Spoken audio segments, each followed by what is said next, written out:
सभी शिव भक्तों को, माता गौर पार्वती जी के भक्तों को बहुत बहुत नमस्कार, प्रणाम। तो आज गणेश चतुर्थी के व्रत पर जो भाद्रपद की शुक्ल पक्ष की चतुर्थी होती है, उस दिन गणेश जी का जन्म हुआ था। तो इसका क्या विधि विधान है, कैसे व्रत किया जाता है, क्या कथा है, तो उसके बारे में मैं सारा आपको इस वीडियो में बताऊंगी। तो दूसरी बात, गणेश चतुर्थी को इस दिन गणेश जी का दर्शन निषेध माना जाता है, परंतु चौथ से पहले जो दूज होती है, द्वितीया तिथि होती है, तो उस दिन चंद्र दर्शना जरूर करना चाहिए। यानी कि आज भी कर सकते हैं आप, तो आज भी दूज लग जाएगी शाम को, तो कल भी कर सकते हैं। तो चौथ को बिल्कुल नहीं करना।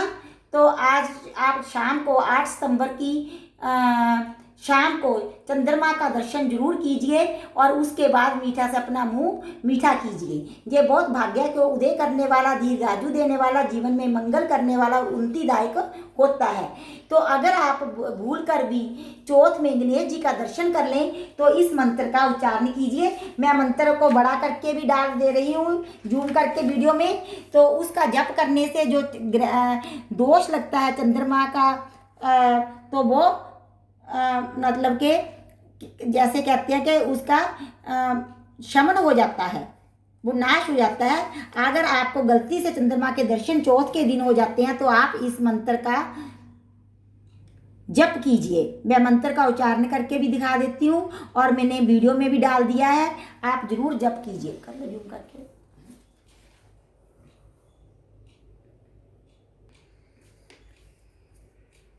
भाद्रपद शुक्ल की चतुर्थी ही गणेश चतुर्थी कहलाती है। श्री गणेश जी विघ्न विनाशक हैं, इन्हें देव समाज में सर्वोच्च स्थान प्राप्त है।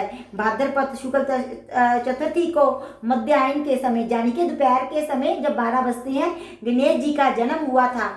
श्री गणेश जी बुद्धि के देवता हैं। गणेश जी का वाहन यानी कि सवारी कौन है? मूसा है। रिद्धि तथा सिद्धि इनकी 2 पत्नियां हैं।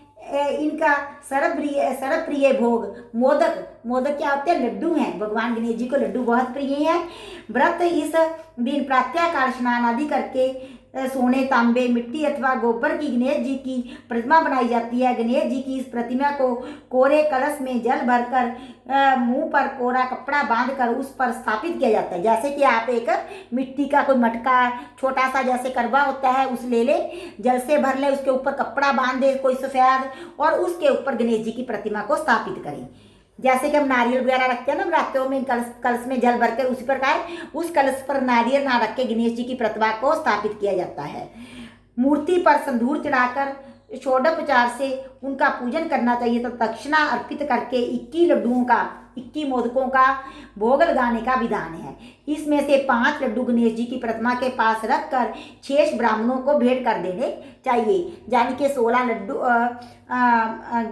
ब्राह्मणों को दान कर देते हैं और 5 लड्डू गणेश जी के पास ही रखे रहते हैं।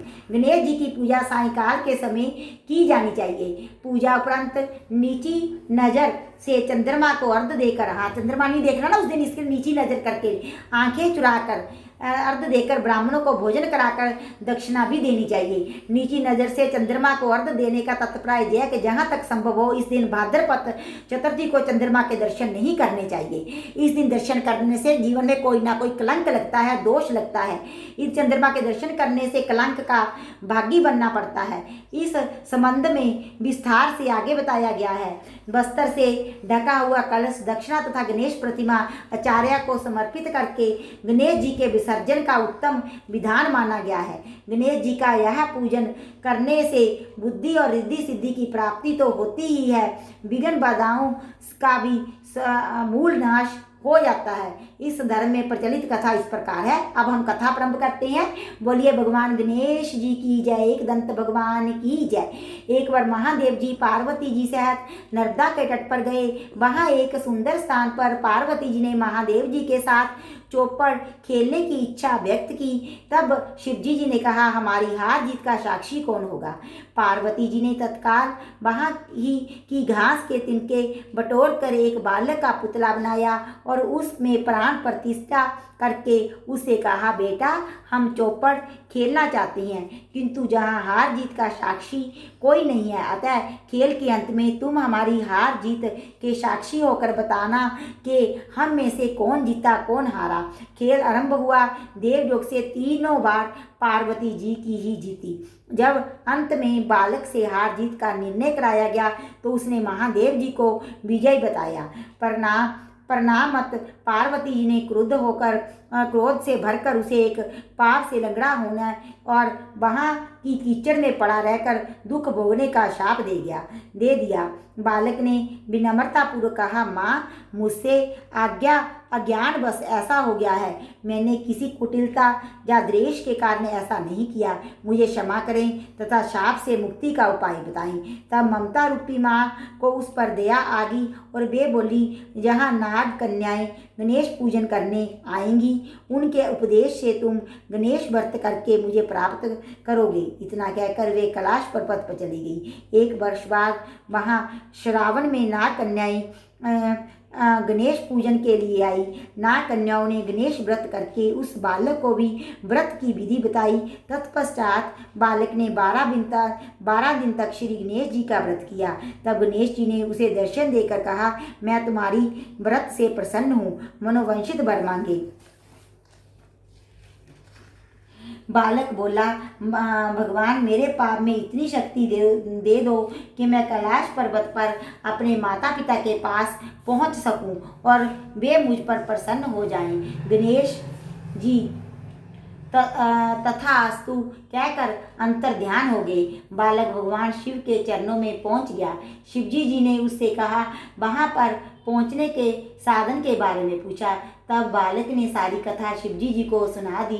उधर उसी दिन से आप प्रसन्न होकर पार्वती शिवजी जी से भी विमुख हो गई थी। तद उपरांत भगवान शंकर ने भी बालक की तरह 21 दिन प्रायत श्री गणेश जी का व्रत किया, जिसके प्रभाव से पार्वती जी के मन में स्वयं महादेव जी से मिलने की इच्छा जागृत हुई। वे शीघ्र ही कैलाश पर्वत पर वहाँ पहुंची। वहाँ पहुंचकर पार्वती जी ने शिवजी जी से पूछा, भगवान आपने ऐसा कौन सा उपाय किया जिसके परिणाम स्वरूप मैं आपके पास भागी भागी आ गई हूँ। शिवजी जी ने गणेश व्रत का इतिहास उनसे कहा और सारा पूरी तरह से कह डाला। तब पार्वती जी ने अपने पुत्र कार्तिकेय जी से मिलने की इच्छा से 21 दिन प्रायत 21 की संख्या में दुर्वा, पुष्प तथा लड्डुओं से गणेश जी का पूजन किया। 21वें दिन कार्तिकेय जी स्वयं ही पार्वती जी से आ मिले। उन्होंने भी माँ के मुख से इस व्रत का महात्म्य सुनकर व्रत किया। कार्तिकेय ने यही व्रत विश्वामित्र जी को बताया। विश्वामित्र जी ने व्रत करके गणेश जी से जन्म से मुक्त होकर ब्रह्म ऋषि होने का वर मांगा। गणेश जी ने उनकी मनोकामना पूर्ण की। ऐसे ही हैं श्री गणेश जी जो सबकी मनोकामनाएं पूर्ण करते हैं। बोल भगवान गणेश जी की जय। एक दूसरी कथा भी प्रचलित है जो मैं पढ़ रही हूँ। एक बार महादेव जी स्नान करने के लिए भोगावती गए। उनके जाने के पश्चात पार्वती जी ने अपने तन की मैल से एक पुतला बनाया और उसका नाम गणेश रखा। पार्वती जी ने उससे कहा, हे पुत्र, तुम एक मुग्दल लेकर द्वार पर बैठ जाओ, मैं भीतर जाकर स्नान कर रही हूँ। जब तक मैं स्नान ना कर लूँ तब तक तुम किसी भी पुरुष को भीतर मत आने देना। भोगवती में स्नान करने के बाद जब भगवान शिव जी आए तो गणेश जी ने उन्हें द्वार पर रोक लिया। इसे शिवजी जी ने अपना अपमान समझा और क्रोधित होकर उनका सिर धड़ से लग करके भीतर चले गए। पार्वती जी ने उन्हें निराश होकर देखकर समझा के भोजन में विलंब होने के कारण महादेव जी नाराज हैं, इसलिए उन्होंने तत्काल 2 थालियों में भोजन परोसकर शिवजी जी को बुलाया। तब दूसरा थाल देखकर तनिक आश्चर्यचकित होकर शिवजी जी ने पूछा, यह दूसरा थाल किसके लिए है? पार्वती जी बोली, पुत्र गणेश के लिए है जो बाहर द्वार पर पहरा दे रहा है। यह सुनकर शिवजी जी और अधिक आश्चर्यचकित हुए। तत्पश्चात उन्होंने पूछा, तुम्हारा पुत्र प्यारा दे रहा है? हाँ। तो माता ने कहा, हाँ नाथ, क्या आपने उसे देखा नहीं? देखा तो था, किंतु मैंने तो अपने रोके जाने पर उसे कोई दंड बालक समझकर उसका सिर काट दिया। यह सुनकर पार्वती जी बहुत दुखी हुई, वह विलाप करने लगी। तब पार्वती जी को प्रसन्न करने के लिए भगवान शिव ने एक हाथी के बच्चे का सिर काट कर बालक के धड़ से जोड़ दिया। पार्वती जी इस प्रकार पुत्र गणेश को पाकर बहुत प्रसन्न हुई। उन्होंने पति तथा पुत्र को प्रीतिपूर्वक भोजन कराकर बाद में स्वयं भोजन किया।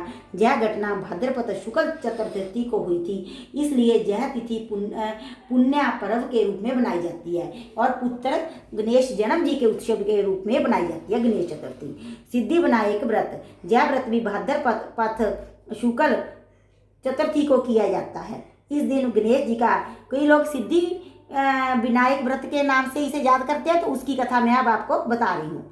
इसी दिन गणेश जी का जन्म दोपहर में हुआ था, अतः श्रद्धालु जन इसे गणेश उत्सव या गणेश जन्म उत्सव के रूप में भी मनाते हैं। जैसे हम कृष्ण अष्टमी मनाते हैं ना, इसी प्रकार से गणेश चतुर्थी मनाई जाती है गणेश जी के जन्म के रूप में।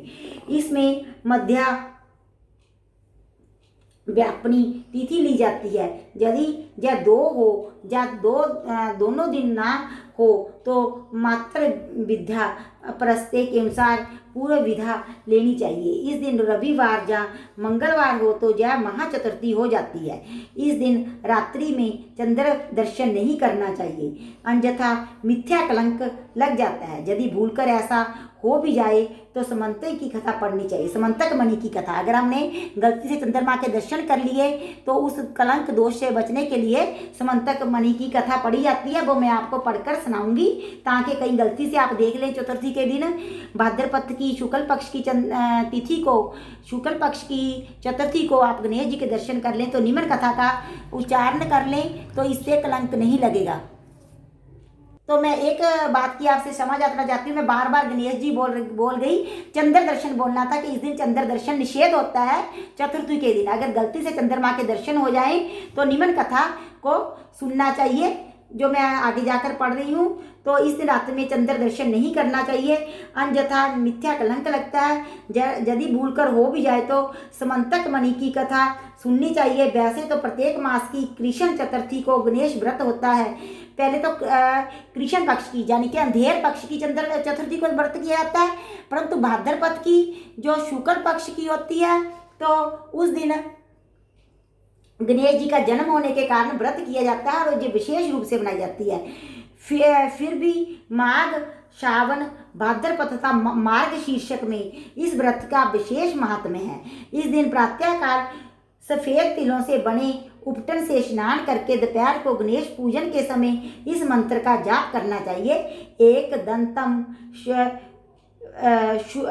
शूरप करण गजा भक्तंतम चतुर्भुजम पाशां कुशाधर देव ध्या जेति सिद्धि विनायकम।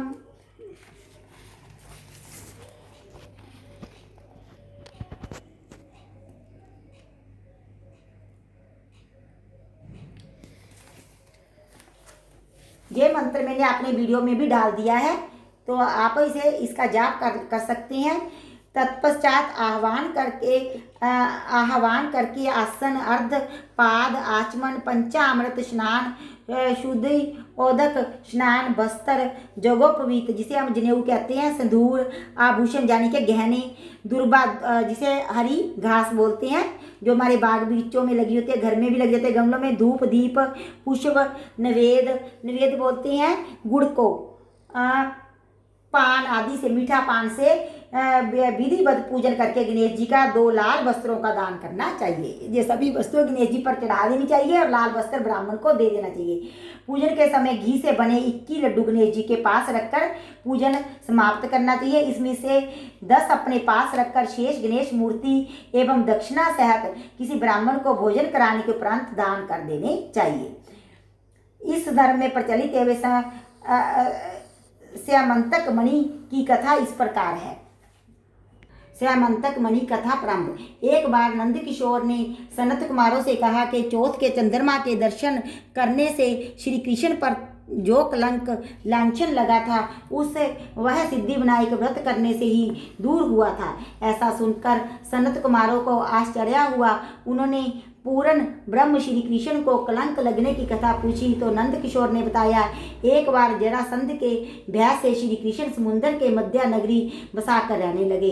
इसी नगरी का नाम आजकल द्वारकापुरी है। द्वारकापुरी में निवास करने वाले सत्राजित यादव ने सूर्य नारायण की आराधना की। तब भगवान सूर्य ने उसे नित्य 8 भार सोना देने वाली समंतक नामक मणि अपने गले से उतार कर दे दी। मणि पाकर सत्राजित यादव जब समाज में गया तो श्री कृष्ण ने उस मणि को प्राप्त करने की इच्छा व्यक्त की। सत्राजित ने वह मणि श्री कृष्ण जी को ना देकर अपने भाई प्रसन्नजित को दे दी। एक दिन प्रसेनजित घोड़े पर चढ़कर शिकार के लिए गया। वहां एक शेर ने उसे मार डाला और मणि ले ली। ऋक्षों का राजा जामवंत उस सिंह को मारकर मणि लेकर गुफा में चला गया। जब प्रसेनजित कई दिनों तक शिकार से ना लौटा तो सत्राजित को बड़ा दुख हुआ। उसने सोचा श्री कृष्ण ने ही मणि प्राप्त करने के लिए उसका वध कर दिया होगा। अतः बिना किसी प्रकार की जानकारी जुटाए उसने प्रचार कर दिया कि श्री कृष्ण ने प्रसेनजित को मारकर श्यामंतक मणि छीन ली है। इस लोक निंदा के निवारण के लिए श्री कृष्ण बहुत से लोगों के साथ प्रसेनजित को ढूंढने वन में गए। वहां पर प्रसेनजित को शेर द्वारा मार डालना और शेर को रीछों द्वारा मारने के चिन्ह उन्हें मिल गए। रीछ के पैरों की खोज करते करते वे जामवंत की गुफा तक पहुंच गए और गुफा के भीतर चले गए। वहां उन्होंने देखा कि जामवंत की पुत्री मणि से खेल रही है। श्री कृष्ण को देखते ही जामवंत युद्ध के लिए तैयार हो गया। युद्ध छिड़ गया। गुफा के बाहर श्री कृष्ण के साथियों ने उनकी 7 दिन तक प्रतीक्षा की। फिर वे लोग उन्हें मर गया जानकर पश्चाताप करते हुए द्वारकापुरी लौट गए। इधर 21 दिन तक लगातार युद्ध करने पर भी जामवंत श्री कृष्ण को पराजित ना कर सका। तब उसने सोचा कहीं वह अवतार तो नहीं जिसके लिए मुझे रामचंद्र जी का वरदान मिला था। यह सोचकर उसने अपनी कन्या का विवाह श्री कृष्ण के साथ कर दिया और मणि दहेज में दे दी। श्री कृष्ण जब मणि लेकर वापस आए तो सत्राजित अपने किए पर बहुत लज्जित हुआ। इस लज्जा से मुक्त होने के लिए उसने भी अपनी पुत्री का विवाह श्री कृष्ण जी के साथ कर दिया। उस समय के बाद श्री कृष्ण किसी काम से इंद्रप्रस्थ चले गए। तब अक्रूर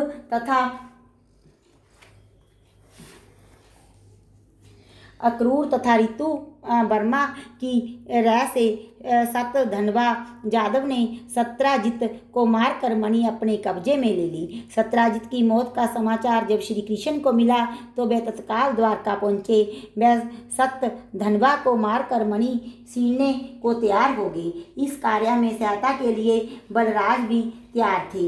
यह जानकर सतधनवा ने मणि अक्रूर को दे दी और स्वयं भाग निकला। श्री कृष्ण ने उसका पीछा करके उसे मार तो डाला पर मणि उन्हें नहीं मिल पाई।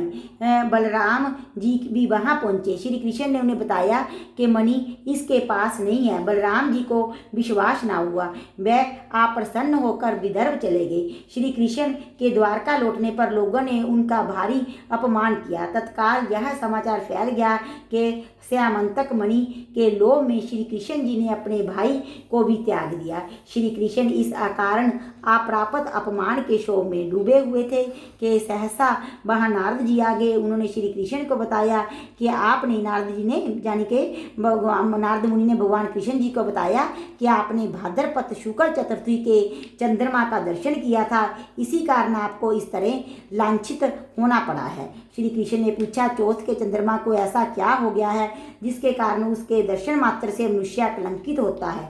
तब नारद जी बोले, एक बार ब्रह्मा जी ने चतुर्थी के दिन गणेश जी का व्रत किया था। गणेश जी ने प्रकट होकर वर मांगने को कहा तो उनने मांगा कि मुझे सृष्टि की रचना करने का मोह ना हो। गणेश जी जो ही तथास्तु कहकर चलने लगे, उनके विचित्र व्यक्तित्व को देखकर चंद्रमा ने उपहास किया। इस पर गणेश जी ने रुष्ट होकर चंद्रमा को शाप दे दिया कि आज से कोई तुम्हारा मुख नहीं देखना चाहेगा। शाप देकर गणेश जी अपने लोक चले गए और चंद्रमा मानसरोवर की का मुदनियों में जा छुपा। चंद्रमा के बिना प्राणियों को बड़ा कष्ट हुआ।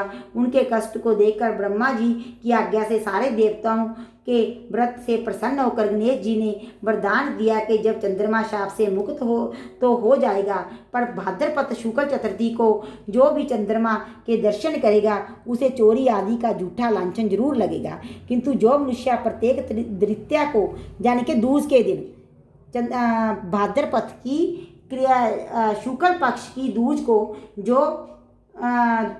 को चंद्रमा के दर्शन करेगा वह इस लांछन से बच जाएगा। इसीलिए कहते हैं कि भाद्रपद की शुक्ल पक्ष की दूज को चंद्रमा को जरूर दर्शन करना चाहिए, प्रणाम करना चाहिए और मीठे का भोग चंद्रमा को अर्पण करना चाहिए। इस चतुर्थी के सिद्धि विनायक व्रत करने से सारे दोष छूट जाएंगे। तो यह सुनकर देवता अपने अपने स्थान को चले गए। इस प्रकार भाद्रपद शुक्ल चतुर्थी को चंद्रमा का दर्शन करने से आपको यह कलंक लग गया है। तब श्री कृष्ण जी ने कलंक से मुक्ति होने के लिए यह व्रत किया था। कुरुक्षेत्र के युद्ध में युधिष्ठिर ने भगवान श्री कृष्ण से पूछा, भगवान मनुष्य की मनोकामना सिद्धि का कौन सा उपाय है? किस प्रकार मनुष्य धन, पुत्र, सौभाग्य तथा विजय प्राप्त कर सकता है?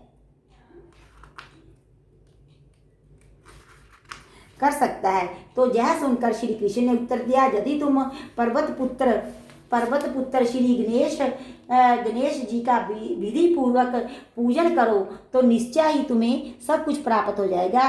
तब श्री कृष्ण जी की आज्ञा से ही युधिष्ठिर जी ने गणेश चतुर्थी का व्रत करके महाभारत का युद्ध जीता था। बोल विघ्न विनाशक रिद्धि सिद्धि के मालक श्री गणेश भगवान की जय। तो प्रकार से मैंने गणेश चतुर्थी की संपूर्ण विधि क्या है, व्रत कैसे किया जाता है, अगर चंद्र दर्शन निषेध है, गलती से चंद्र दर्शन हो गया तो किस मंत्र का जप करना चाहिए और कौन सी कथा सुननी चाहिए, सारा विधि विधान आपको बतला दिया है।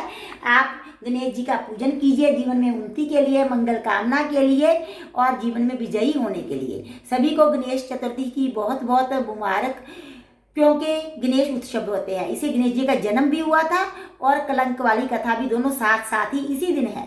तो आपको बहुत बहुत गणेश चतुर्थी की मुबारकबाद, शुभकामनाएं, बधाई।